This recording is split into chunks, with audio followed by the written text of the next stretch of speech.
A number of years ago, I was asked to tell a story about St. Patrick, in commemoration of St. Patrick's Day, March 17th, the day of his passing, according to tradition. But since I wasn't Irish or Catholic or grew up in New York, nor has that situation improved, what I actually knew about St. Patrick at the time was at the most rather sketchy.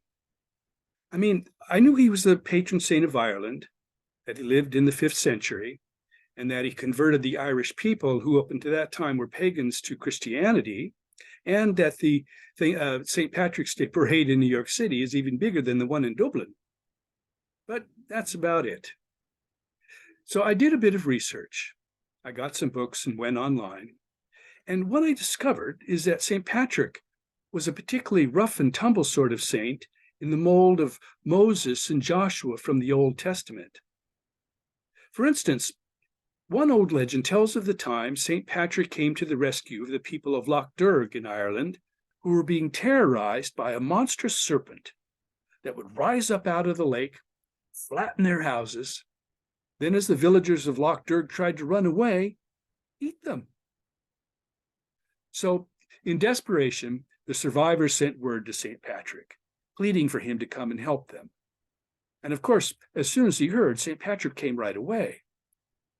And as soon as he arrived, he stood at the edge of the lake, summoned the monstrous serpent to arise, and when it did, he killed it with a mighty blow from his staff, turning the entire lake red from its blood, which remains red to this day.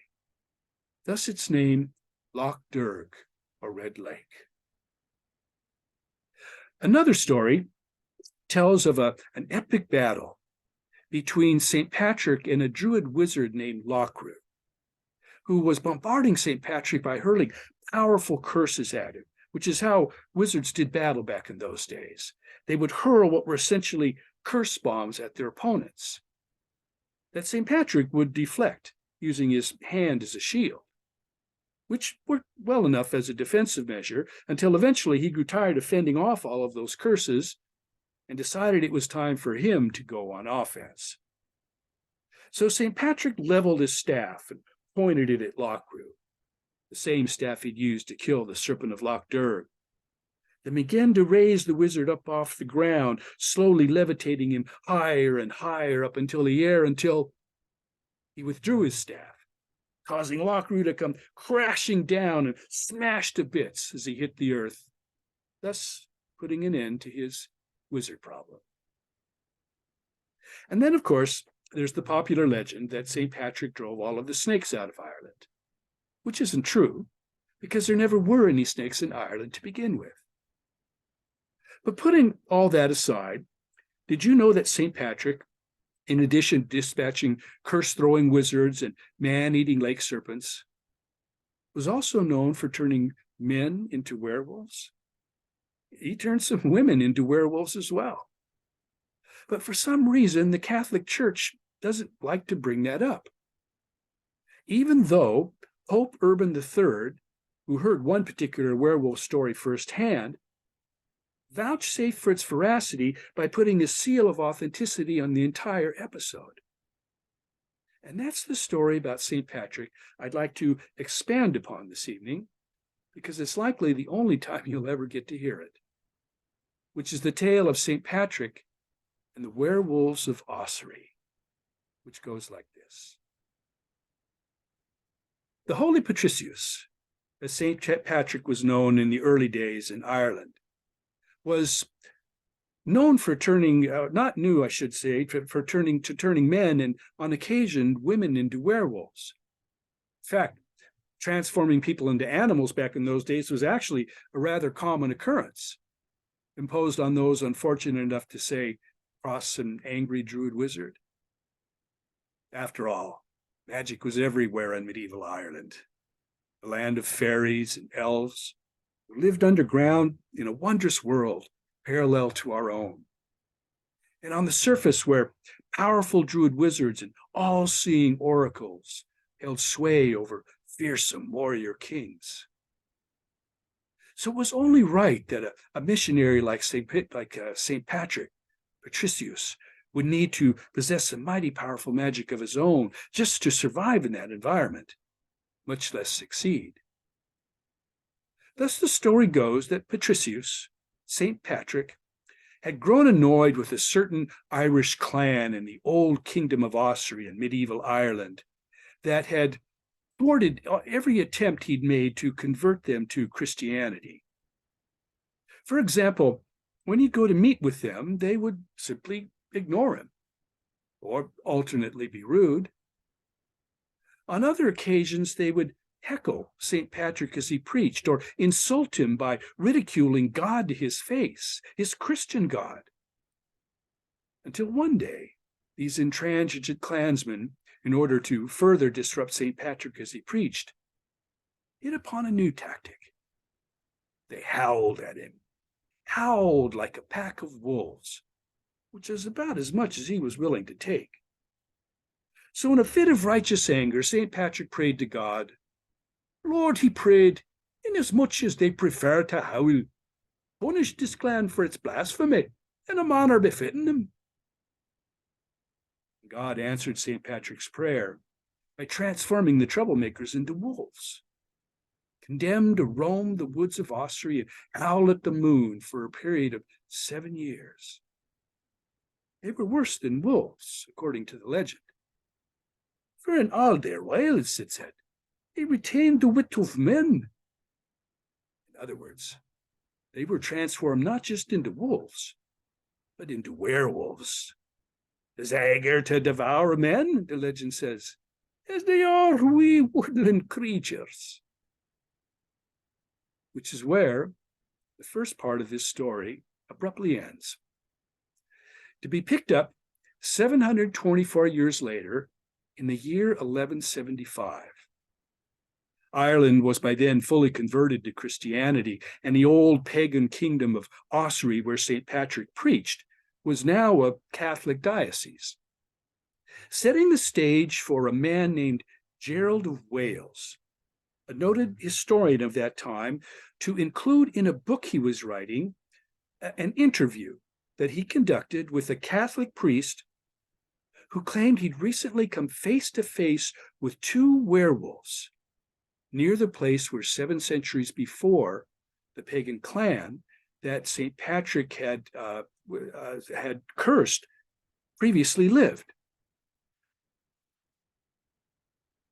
And here is that book. I hope you can see it.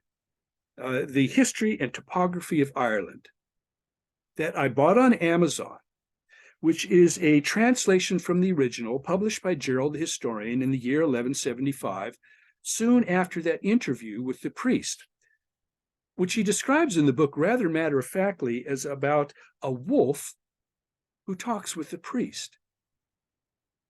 So I'd like to take a minute or two and read that interview to you, which, although short, is nonetheless riveting in that it supposedly really did take place.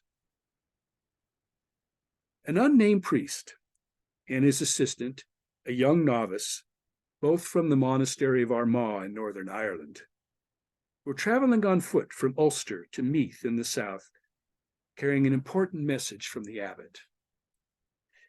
It was a journey of several days, following the Meagh Rue road, when they stopped one night to make camp at the edge of a forest in the diocese of Ossory. Then soon after dinner, the young novice fell fast asleep, while the priest remained awake, reading his religious books from the campfire. And a voice, a human voice, called out to him from within the forest. "Don't be afraid, Father," the voice uttered in a growling, guttural tone. When out from the darkness stepped a large male wolf, startling the priest, who, in fear for his life and that of his young companion, grabbed a firebrand from the campfire, then jabbed it at the wolf and began to pray. "Jesus Christ," he prayed, "Son of God." Wolf abruptly interrupted him. "Have mercy on me," it growled, completing the prayer, which sent the poor priest into a frenzy. "How?" he cried in disbelief, still wielding the firebrand. "How is it, yet in the shape of a beast, he can utter human words?" when the wolf sought to assuage the priest, lay down near his feet in a supplicating manner and began. "I am a werewolf, father," it said. "There are two of us, myself and a female, me wife." At which point the priest, sensing that the immediate danger had passed, lowered the firebrand as the werewolf continued. "And your father, we're natives of Ossory, me wife and I. But alas, through the curse of the holy Patricius 700 years ago, our nigh is then we are transformed into werewolves every 7 years, and compelled, father, to live out our time in the deep forest, for fear that our clansmen might hunt us down and kill us, or that we might kill them. Then at the end of 7 years, should we survive, are restored to our human form, and another man and woman of our clan takes our place, becoming werewolves and driven from the community." "Nevertheless, father," the werewolf continued, "we are Christians, me wife and I, having not yet been born when the curse was cast. And now, felled by a hunter's arrow, she lies not far from here, near the point of death, which is why I've sought ye out. I beseech ye, father, administer to her the last rites as promised us at our baptism when human infants." So the priest followed the werewolf into the woods, and when they reached his dying mate lying prostrate on her side, the male peeled back her furry hide with his claw, revealing the human form of an old woman beneath, and the wound from the arrow where it pierced her white skin. And when the last rites were given, the male lovingly reattached the hide, fixing it perfectly to her previous form. Whereupon he thanked the priest, then led him back to his campsite and took leave of him, after revealing several prophecies concerning the future of Ireland and the long bloody role that the English would play in it. Thus endeth my confession, are the last words recorded by the historian. And that is an actual transcription, translated from the Latin, of the priest's testimony about his encounter with two werewolves in the forests of Ossory in the old kingdom of Ossory in south central Ireland, which Gerald subsequently delivered to Pope Urban III in Rome, who, as I mentioned earlier, certified its veracity by putting a seal of authenticity on the entire episode, which is where our story ends. But before it's in the can, let me leave you with this.